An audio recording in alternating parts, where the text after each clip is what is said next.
Hello, this is Patrick from the Fundamental Principle. We're going to do Catholic and Identarian. Thank you. We're going to finish up chapter 2 today. We're going to open with a prayer and we'll get right into it. In the name of the Father, Son, Holy Spirit. Soul of Christ, sanctify us. Body of Christ, save us. Blood of Christ, inebriate us. Water from Christ's side, wash us. Passion of Christ, strengthen us. O good Jesus, hear us. Within thy wounds, hide us. Suffer us not to be separated from thee. Amen. Diversity of races. In France, we don't like heads that stick out, so we chop them off. It's a little like reality. When it doesn't please us, we hide it. And yet after some minutes spent in front of the Olympic sprint event, a stretch of the Tour de France or Nobel Peace Prize ceremony, we can see that one race can have an advantage over another in certain categories. For Alexandra Astor, the author of Camelot series and a musician, Europe is the only concert music that exists. We have pieces with a harmonic richness. Surprise accidents among the Chinese. They have a pentatonic scale, 5 notes, and it can last an hour. It is not good to learn that. We have no time to waste, unquote. 2008, James D. Manning, a black pastor in the United States, made some noise in comparing European and African management in Africa. There has never been a great city built even before colonization by the whites. Blacks don't know how to run a country. Nigeria produces oil each year and its children are still hungry and go barefoot. The majority of what blacks have ever done, they have done here in the United States with the help of white people. I do kind of recommend people listen to the Ian Smith interviews. I think they were put out in like 1969. I can't remember the year. You can listen to his voice, and like he doesn't have any malice when he's talking about the African countrymen. He had a true love for Rhodesia, and was very devastated to see what it became. Like there's not malice in his heart. If there's malice in his heart, it's not palpable. Nothing but love. I think he really saw themselves. Like I think he saw himself like not as a white savior, but it's like these are people that are going to starve and die without our assistance. I think the African colonization was good. I don't think we should do it again. Like we have plenty of Appalachians that need assistance, or plenty of folks deep in the hills of Kentucky that struggle to have a decent life or make a living. Let's get them the basics. Let's get them a decent faith. Get them into churches. Get them cleaned. Improve their quality of life before we focus on anyone outside of America. I don't care about the urban black. I don't care about really anyone else. Like let's get the least of us in a better position before we start caring about any other race. Carried away by his zeal, Manning did not make any historical mistakes, but these imprecisions do not take away from his larger point. Rather than pretending towards a good conscience by feigning offense at the statements, we shouldn't be surprised that a white person cannot say the same thing as Manning without facing legal action. Isn't the double standard itself a form of racism? I mean, that's just like is the Democrats are the real racists. I think at this point, I hope listener that you understand that like principles don't really matter. Like this, we're at war, fighting for our race and our existence. Like this isn't a war. Our moral high ground shouldn't be like pointing out hypocrisy, if that makes sense. Using the parlance of his times, Bernardo said the same thing as Pastor Manning. Quote, I do not despise the idea of race in any way, and I refrain from denying it. The wrong of racism is not in affirming the inequality of races as an evident in races as it is between individuals, but rather the inequality in absolute character, subordinating morality itself to the point of differentiating morality between master and slave. And that's a good point. It's okay to have an in-group preference, but these people are still anybody different. All humans are made in the image of God, regardless of the differences. It doesn't mean they need to be here or they need our support. Words are from 1940, 3 years after the encyclical of Pope Pius the 11th. As we know, George Bernanos was not excommunicated, and he remains a Catholic author of note. Racial diversity does not entail ranking, because each people has a particular genius. The Mayans were more advanced than Europeans in their knowledge of the stars, were inferior in literature and printing, superior in the knowledge of God, and even different for the Hebrews, who knew more than the Greeks, did not equal the level of Hellenistic civilization. Technological superiority is even less of a gauge of moral superiority for the Romans. Not the Hebrews were capable of abandoning a newborn in the middle of the street, so it's not a question of imposing a general value judgment on such a people, but rather showing the common sense and recognizing the collective character traits that distinguish us from one another. Of course, races are not uniform and impermeable blocks. Obviously, a Chinese can learn to play Mozart, a European can master Chinese calligraphy, but to challenge the existence of ethnic groups because the internal variation is about as logical as denying the existence of cats because there are multiple breeds. I can already hear the protest of bad faith professionals and the outrage on command folks. Quotes, you cannot compare humans to animals, unquote. It's not about comparing the man to animals, but comparing one stupid reasoning to another. Is the idea of ethnic diversity among humans incomparable with Catholic faith?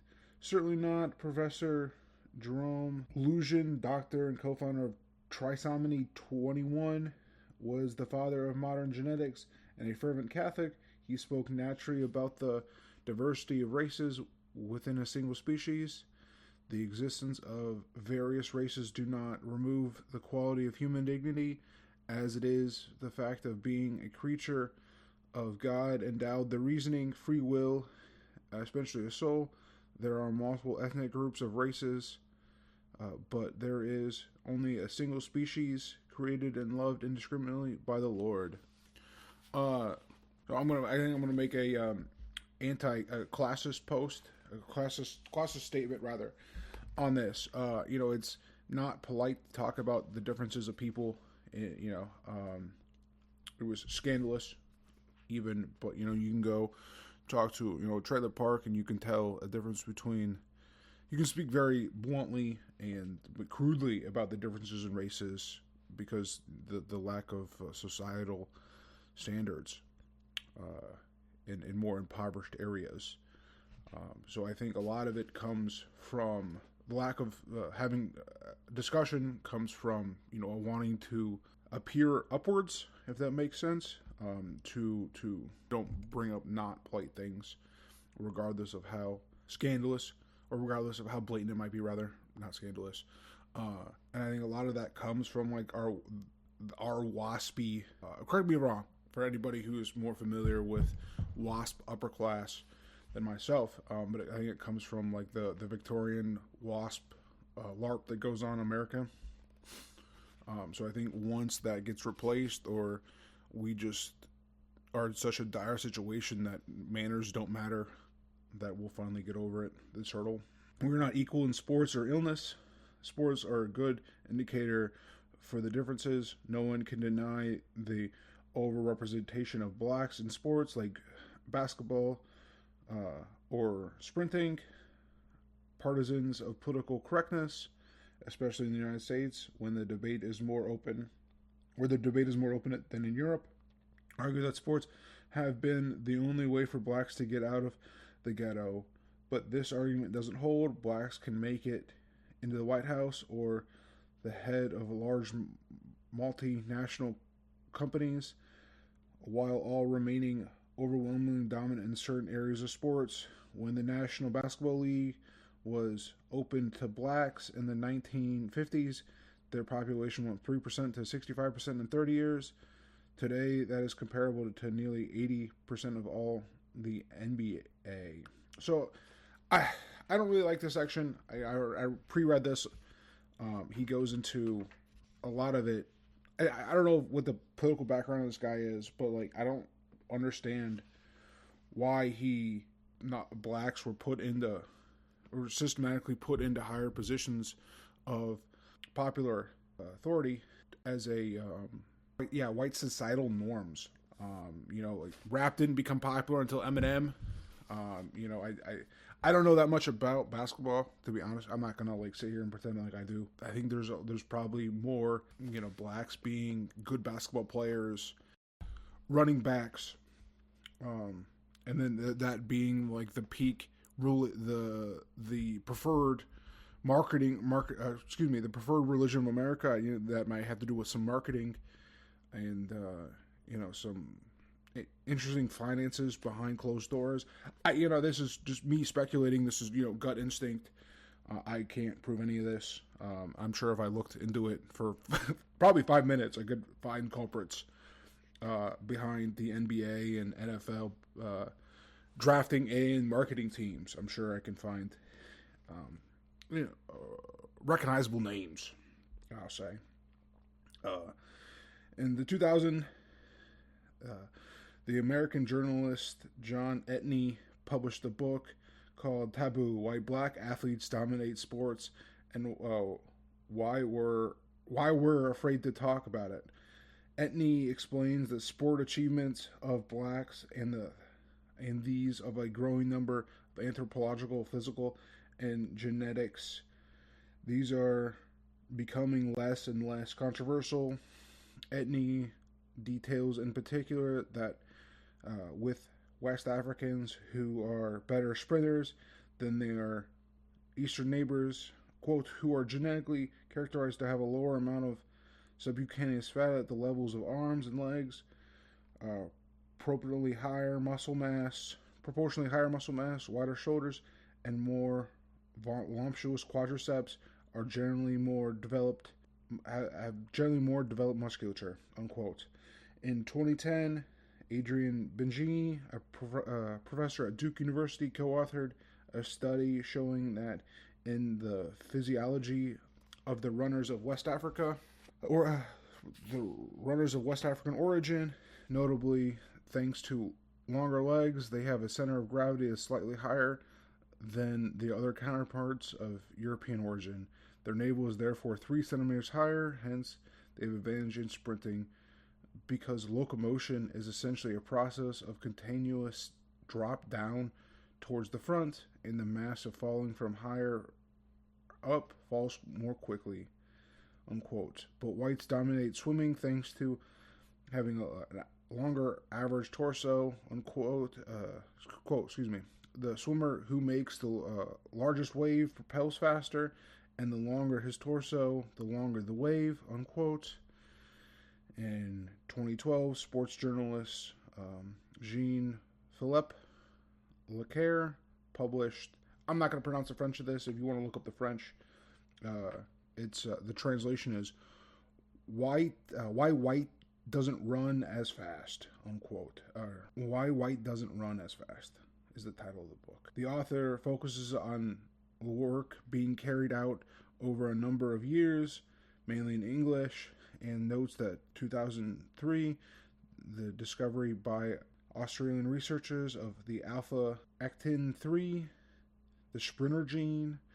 This gene exists in 3 forms: strong, weak, and absent. He writes, quote, a lot of research has shown that the RR form of this gene allows its holder to have muscular explosiveness while the body is subjected to certain trials, therefore a natural disposition for speed. This form of a gene is very widespread among West Africans and Jamaicans. It's interesting. Like, why are West African genetics in Jamaica? I wonder who brought them there, or how they got there. I wonder if that was part of the trends, or if there was a certain group of people. I think you guys know where I'm going with this. Of course, None of the researchers estimate the role played by socio-cultural or geographic environments, like a sports selection in primary school in Jamaica, or the effect of altitude in the multiplication of red blood cells. But their explanations are insufficient and are used too often for pseudoscientific alibis. In heated discussions, Verquan Bellet, a physiologist at the National Institute of Health and Medical Research, under the Ministries of Research and Health, argues that, quote, physical performance is 70% due to the environment and training and 30% due to genetics, with the 30% is enormous, placed in favor social conditioning. Someone with a genetic strength have a decisive advantage over less endowed competitors. I'm more familiar with like the bodybuilding scene. I like that. I'm a casual enjoyer of bodybuilding. I like work. I'm working out, cutting the body, how the body changes with different strength programs, and adding testosterone and this, that, the other. And there's a lot of factors that go into bodybuilding. I think it's just how the body reacts and adapts to time under tension and chemicals. It's just something I enjoy. But it like you could have a perfect workout program, a perfect diet, everything dialed in, and then still have bad genetics. And it just luck of the draw. Like your pecs aren't as developed as a guy, as the next guy over who doesn't train as hard. But a lot of it is, like time and attention and effort putting in does make up a lot, can make up a lot. It just, bodybuilding may not just be the sport for the guy with bad genetics, but he can still be strong. And, maybe powerlifting is more that guy's speed, or, something else, strongman. It may not, the muscles may not be genetically coded for good looks, but it is definitely fascinating. The genetic response to like even testosterone. Like I think it's like a person with not being able to handle like the androgynous chemical. Not what is it? I can't think of the chemical, but it's like a reason why guys go bald is that they can't handle a certain. So I looked it up. It was the ability from testosterone to estrogen is called aromatization, and then that plays a factor in male pattern baldness and like the genetics taken from the mother. But I think I got a little tangent there, so I'll continue. Observing illnesses also reveals great distinction among ethnicities. In 2015, the British League of Research Against Cancer discovered that blacks are twice as likely to develop prostate cancer and die from it than whites. Since the study focused on only blacks and white men living in Great Britain, the environmental factor can be ruled out. According to the study of Institute Pasteur and the CNRS, Africans and Europeans differ in magnitude of their immune responses, notably in certain genetics genes involved in inflammatory and antiviral responses. Basically, Africans and African descent are more susceptible to autoimmune illnesses like Crohn's, lupus, or multiple sclerosis. Europeans can thank the Neanderthal for the genetic differences that they carry more Neanderthal genes than Africans. I'm not, I haven't looked into this like Neanderthal versus Cro-Magnon thing in a bit, but I'm pretty sure his sources. Systematic immune. I cannot read. That's all French. But I've looked into these. I can post it in the notes if anybody's interested. I will. It's LePont System Immuniture Mercury. I don't know. It's October 2016 study. If anybody's interested, email the show and I will get that to you. But I'm pretty sure that Europeans come from Cro-Magnon versus Neanderthal. It's been a while since I looked into this thing. Outside the disease or sports, only an American study from 2012 concluded that boys of African origin were beginning puberty around 9 years of age, as opposed to 10 years of the age for Hispanics and whites. This is the first study to observe puberty of young Americans across the 25-year span. Researchers and journalists who emphasize the influence of ethnic factors, either in sports or in the medical field, have never argued that their findings appealed to all the members of the ethnic group studied. These are simply averages. Excuse me. These are simply averages.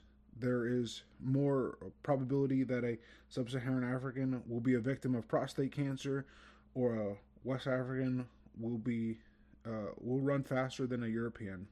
Genetics is only in its infancy, but it already calls into question the ideological prostitutes of political correctness. After 60 years of intellectual terrorism carried out under the pretext of ethnic statistics, would haul us back to our darkest hour. The scientific research has finally begun to pull its head out of the sand. Race is only a skin color. You can safely bet that through cross-section research, bringing together genetics, physiologists, sociologists, psychologists, and historians, we will learn more. If all truth is ours, a Pope John Paul II wrote, why be afraid of it? The taboo on race will be a subject of curiosity for historians of the future. Even crazier ideas are believed. Diversity of human groups is unacceptable for the dominant ideology in Europe. However, truths even more wacky in appearance are very well admitted by everyone. For example, the influence of a first name on the personality of someone who carries it, the transmission of defects and qualities of parents to children, etc. No one denies these things. There are everyday realities for most people.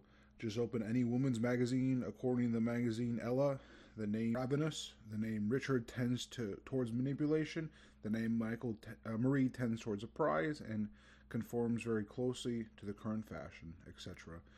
We have no scientific proof of these titles. We blame solely on the amount of random experiences, and that's enough for us. The disaster of multicultural experience in Hebrew likewise has taught us about the mores and temperaments of Africans. So why deny this conclusion of our collective experience? We should ignore the overrepresentation of African Muslims in prison, but we believe that women named Marie are addicted to shopping. We believe that we believe that moral characteristics are hereditary, and the choice of the first name can impact the character of a child, but the psychological or cultural aspects cannot be transmitted through ethnic origin. It's ridiculous. The gross contradiction demonstrates that the ethnic taboo is not rational, but it constitutes a means of censorship, pure and simple. The ethnic taboo as a political weapon meant to condemn those who resist globalism and the short circuit of identitarian awakening of Europeans. The victory of the truth in politics must necessarily pass through a mental liberation, making us capable of dealing with reality. In addition to scientific arguments, we have to upgrade the value of experience. We have to rehabilitate what technocrats call populism, which is nothing more than the political common sense. I'm not really sure what could be said there. It's pretty self-explanatory. I think a lot of it is we believe the silly things because it's positioning of it's in a magazine or it's on the TV. Therefore, why would magazines just be able to lie? So I think that's probably why it's more allowed to believe silly things that we see on the television. Delinquency and crime, a minor mirror of ethnic differences. In 2012, the article of Le Progrès, Progress, raised some controversies surrounding the publication of a juridical police report on delinquency and crime of ethnic origin. The report indicates that the traffic of harshness is run by North Africans, especially Moroccans, the tire theft, especially Roma, the high-end prostitution is often done by Ukrainians and Russians, the ATM attacks are a gypsy specialty.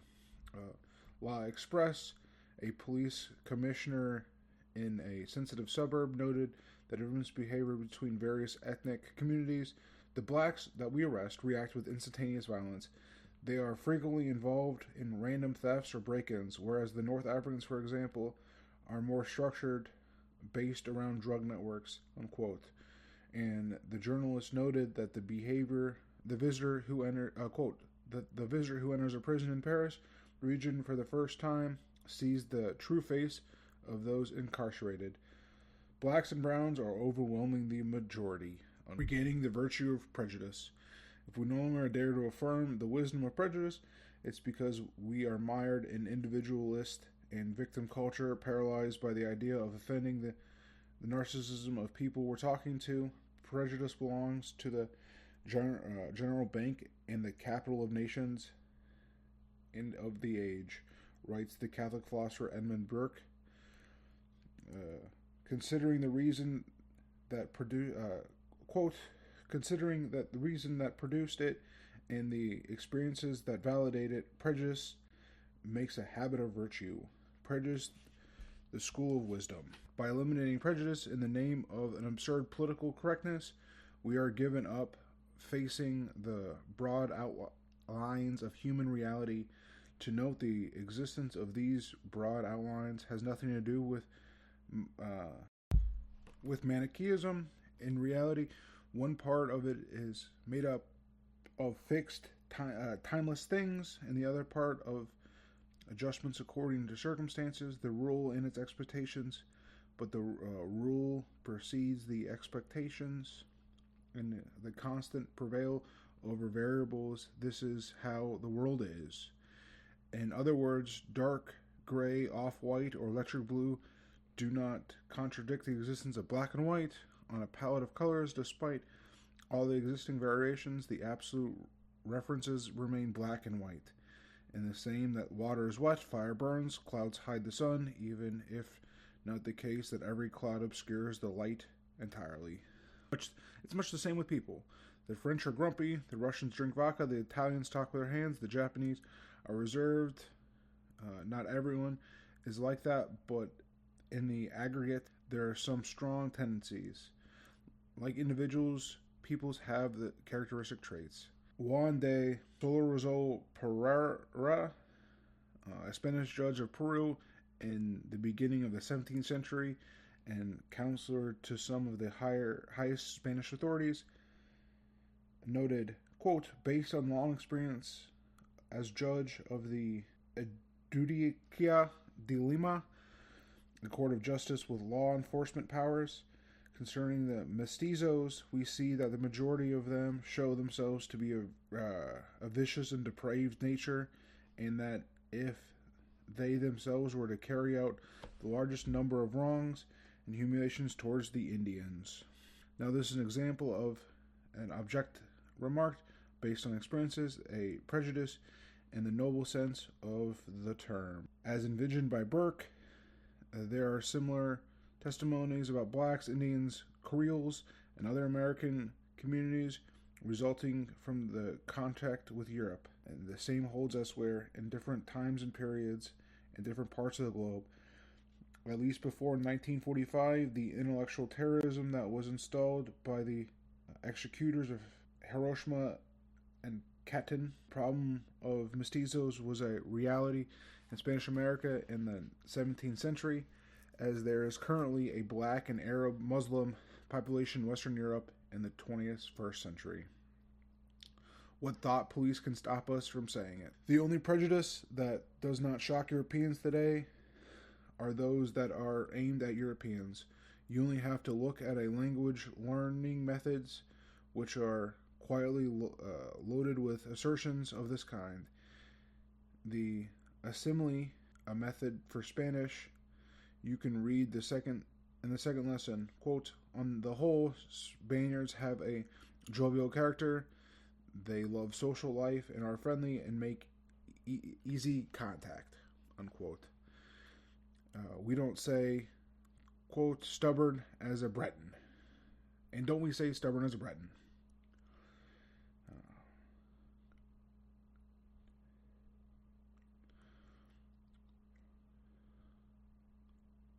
But when John Paul Guerlain, heir of the famous perfume business, allowed himself some irony in mocking the supposed laziness of blacks, it was the end of the world. MRAP, LICRA, and SOS Racism complained that had his words condemned by a court of injurious and racist, consulting a public disorder. Don't laugh. The judges were very serious. Only generalities about immigrant populations are out of bounds for the politically correct. The double standard is proof that refusing prejudice is a moral blackmail, a weapon of intimidation against Europeans who are disgusted with invasion immigration under the pretext, quote, they're not all like that, unquote. They want to stop us from holding immigration accountable for its results, and for good, because the result of mass immigrations are so negative that the current elite are heavily insistent in concealing them and not admitting their own responsibilities. This is going to be a spicy take, especially for more the traditional types. Where are these Knights of Malta? Where are these Knights of these Catholic orders? For me, I thought it was about protecting Europe and European culture. Where are the Habsburgs? Where are any of these noble blood of old? Are they looking? They're not looking out for Europeans. They're looking out for their portfolios, and they're looking out for themselves. There definitely needs to be a stripping of arms with these noble classes. Like these, they're far from the decency. Really rotted away their bloodline. In forbidding us from exercising the virtue of prejudice, the globalists want to force us to consent to our own disappearance under the wave of great replacement. Humanity is a mosaic. The world is not really like a Francesco, but more like a mosaic. Each piece is different, smaller or bigger, one color or another, and even the material can vary. But as seen from above, that is, from the view of its creator, the unity of the mosaic is indisputable. And yet, if one of the mosaic stones had eyes and the gift of speech, it would tell us how different the neighboring piece is. If God created us as small as one of these innumerable pieces of rock that made up the mosaic, it wasn't for nothing. In his infinite wisdom, he certainly did this so that we might know how to appreciate our correct place in the world. A mosaic is the association of many elements, not the merger of many elements. To the melt these pieces and in the mixed result. Pieces melting and blending into one another, the mosaic no longer exists, and you're left with a dull, heavy soup. The image of humanity that globalists dream about. Let us remain humble towards the will of God, who put such a language in our mouths, and such soil under our feet, and such a culture in our hearts. We should not hide from the divine will by claiming to speak to the universal. The apostles of miscegenation and those of the pure race joined together in a utopianism and fantasticism. For them, the world is a ball of dough to shape in any way they see fit. The Aryan Ubermensch is one case, the mixed race Superman in the other. For those who might be more of the radical right that listen to the program, there is no moral justification for genocide. I know this is obviously a Catholic show, so I'm not going to advocate for it. I know, and I think a lot of that's died off since there's been a cut down in FBI funded Fed posting. I think that's a lot of stuff we saw on like Telegram. We saw that online, a couple years ago was probably backed by the FBI or one of those organizations. So I think that's really cut down. A lot of it is because they lost funding for it. But I guess to sum up, there is no more. We need to make the moral argument against genocide, regardless of who's being the victim of it.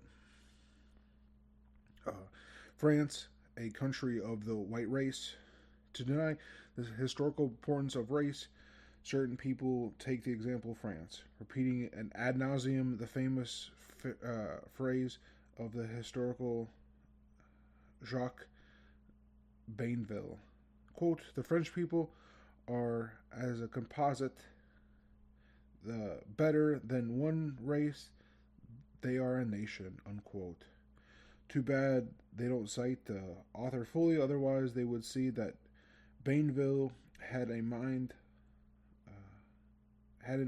was race in the sense of European ethnic folk, such as the Ligures of Italy, the Iberians of Spain, the Chimbers between the Sinai and Lorraine, the Belgians between the Moselle and Sinai, and the inhabitants of the Greek colony of Marseille. It was the radical stock that he was describing, and not the Berbers in North Africa or the Wolf of Sangili. For Bainville, despite the real differences between the various ethnic groups of the European continent, France nevertheless remains a composite of Europeans. The royalist historian agree on the point that made by his Republican colleague Jules Michelet, who wrote that which is most European, that my homeland, who wrote, quote, that which is most European, that is my homeland, that is France, unquote. In fact, Western European has been made up until now a homogeneous space of white population. Africans and Asian immigration did not appear until the Second World War. This is particularly true for France, whose ethnic composition has changed little since antiquity. As Jean Savella, Svillia, reminds us, relying on pure, Dupaquier, specialist in history of populations, external genetic contribution has always been marginal in the French population. Even after the arrival of the Celts in 8th century before Christ, of the Belgica in the 3rd century BC, and the Romans around 120 AD, and despite the fusion between these people, the ethnic background of the Neolithic times remains prominent. The Germanic invasions at the start of the 5th century advanced quite far into Gaul, pillaging everything in their path, but most of them went to Spain, and the demographic impact is negligible. Later, the Franks, who occupied the northeastern part of the country, which is emptied by the previous invasion, only represented 50 to 100,000 people in the Gallo-Roman population of about 7 to 8 million inhabitants. From the 10th century, once the mixture of the Germanic and Gallo-Roman people was made, the foundation of the French population was formed. It remained stable up until the middle 19th century. From St. Louis to Louis XIV, about 500 years approximately, the population went from 20 million to only 25 million. And the foreign contributions, demographically speaking, are paltry. Therefore, the Middle Ages to July monarchy, 830 to 848. During 9/10 of the historical existence of France, the population base of the country remained identical to society, where only margins were inferior and the countryside to the city, and where the only migrations were interior, from countryside to the cities. First, second, third generations were indisputably children of the French, which is of whites. Race and culture are inseparable. Normally, at this point in the discussion, the self-confident opponent starts laying down the cliches. Quote, it has nothing to do with race, it's only a question of culture. Unquote. Ah, yes, the ace of spades, culture, is used in a debate, but it has no serious foundation. The absolute certitude has more to do with self-persecution than anything else. Self-persuasion than anything else. Of course, being black doesn't condemn you to animism or voodoo, just as white doesn't automatically hoist you to the heights of lyrical art. And we can admit that a person's environment can have a strong influence on him. It is well known that an individual saturated in a certain milieu takes on its inhabitants, but on the condemnation that the milieu is homogeneous. For example, an African baby has a reasonable chance of becoming authentically French if he grows up in a Catholic and culturally rooted family. His chances of becoming paltry. On the other hand, if he is confined to a blend and mixed race family. To juxtapose the environment to ethnicity is an error, since the origin of a person's environment is vital to his cultural upbringing. As Eric Zemmour has said, in quote, in order for the French to walk on their own 2 feet, a majority of traditional ethnic French is necessary, where minorities remain minorities and assimilate culturally to what the people of white have produced. I think also Eric Zemmour is a backstop for a tribe-free Paris or tribe-free France. So I don't what he said is correct, but I don't think he says it with the best intentions for the future of France. This is why sincere immigrants like Michael Sorel, the former member of the High Council of Integration, declared that, quote, the dwindling number of Frenchmen of French identity, unquote, born in France to 2 Algerian parents. Michael Sorel didn't hesitate to warn of the demographic decline of whites. Quote, to become a minority in your own land is a real problem, unquote.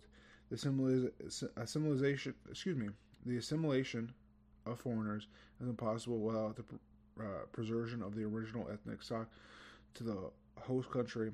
If whites become a minority, as Western Europe is on track to becoming, there is no chance that immigrants living in European nations can fully be a part of them. Denying the weight of ethnic origin, there is those who still believe in the politics of assimilation are sawing away at the branch that they're sitting on.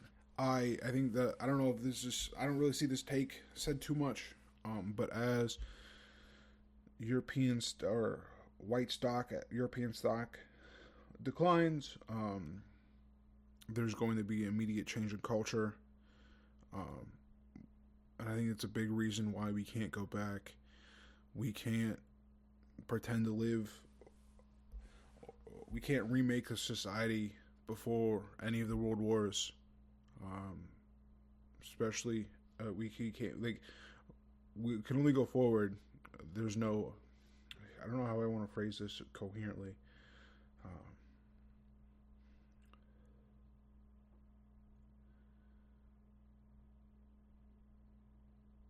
We're so damaged politically and racially that any idea of going back in time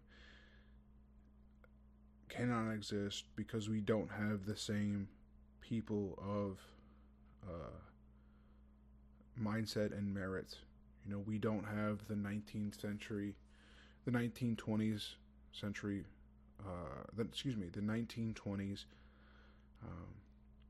culture, and we can't remake that. Like there's no way to preserve culture in amber unless it's completely undisturbed by the outside world. In the global markets, that's impossible. Unless we want to completely isolate ourselves from everybody, which I think America can do. I don't know how well that would be economically, or I'm not that guy for that. But we can't preserve culture in amber. So like any idea of wanting to go back to better times is just like a utopian thinking. The persistence of origins, even in completely gladios environments, the non-European can still feel the need to reconnect with his true identity. This is common with mixed-race people who are genetically favor their non-European or exoticism over their Frenchness. Yannick Noah, quote, barefoot in the jungle, sandals in the city, unquote, celebrates the black African throughout his songs. Lillian Therma, in her book on, quote, black stars, unquote, who have made history. Ghanese independence reporter Christian Tubra Diedonne, Dieudonne,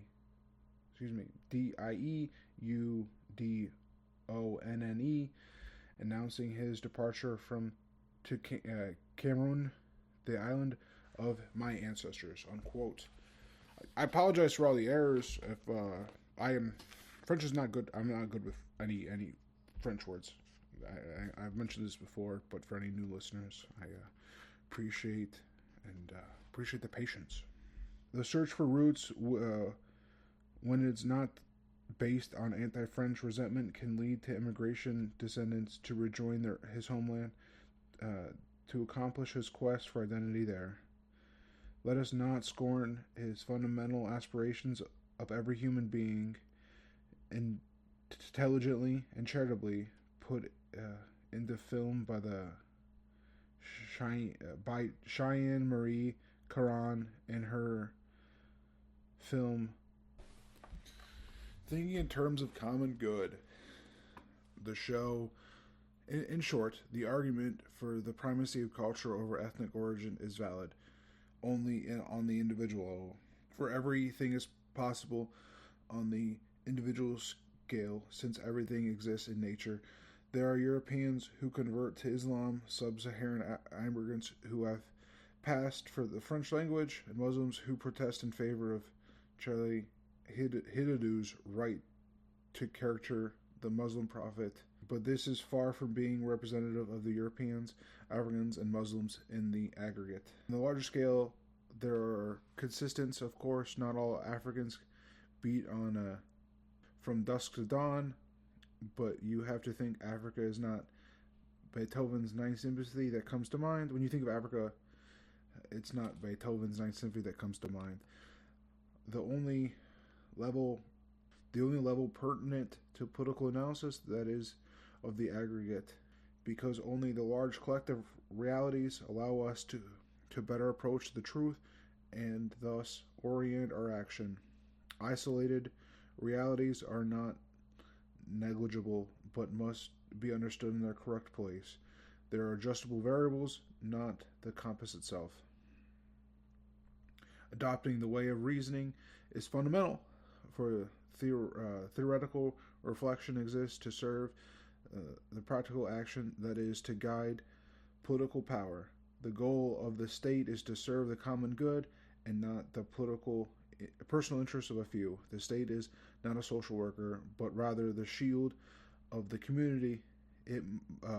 Its actions must therefore rely on readily observable realities and not on subtleties brought out to serve an ideological agenda disconnected from reality.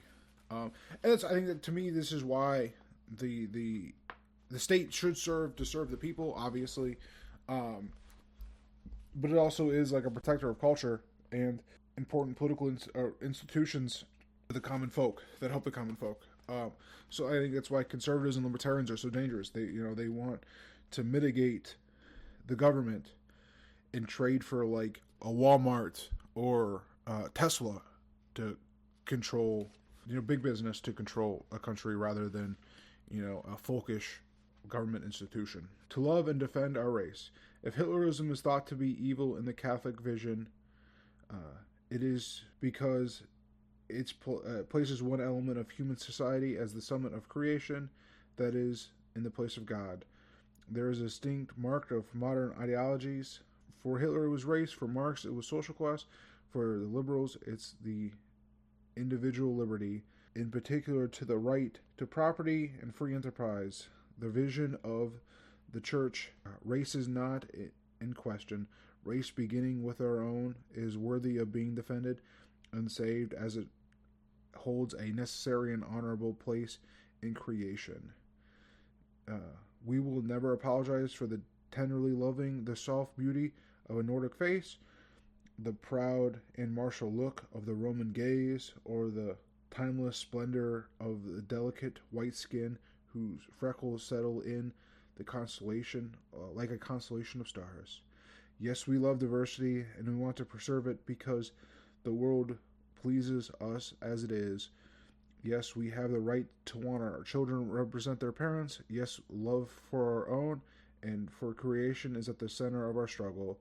As Cardinal Joseph Siri, Archbishop of Genova, said, quote, "It is because of our kind-heartedness that we fight against the steamrolling of humanity, the crushing of humanity produced by the erasure of differences which are at the core of humanity's balance," unquote. Motivated by the same love, in his last book, before becoming Pope, Benedict XVI, Cardinal Ratzinger sounded the alarm, quote, "Europeans seems to have completely emptied inside, become completely empty inside, paralyzed almost in a certain sense by a crisis of her circulatory system, which undermines her life. But we want to treat this with transplants, which can only end in abolishing her identity, along with her decreasing spiritual strength. It is the fact that, ethnically speaking, Europe appears to be endangered," unquote. This is strikingly a brave statement by the future Pope, who is certainly denouncing the disappearance of Europeans. If we place this in relation to a very strong expression of transplants, it is clear that Cardinal Ratzinger is alluding to the Great Replacement. He also taking into consideration the aging of the European population, as he later wrote, "But words have meanings, and here it is in term of ethnic he chose to use and not demographic." 3 years later, Benedict XVI says, quote, "Nations should never accept to witness the disappearance of which made their whole identity, which made their own identity." I'm just going to read that. 3 years later, Benedict XVI says, quote, "Nations should never accept to witness the disappearance of what made their own identity," unquote. We have to take his appeal at face value and defend our identity in all its components. Truth does not suffer half measures. Like love, truth is fire. And that brings us to chapter 2, which will continue next week. I do think this might be a hot take for, I don't know, it is what it is.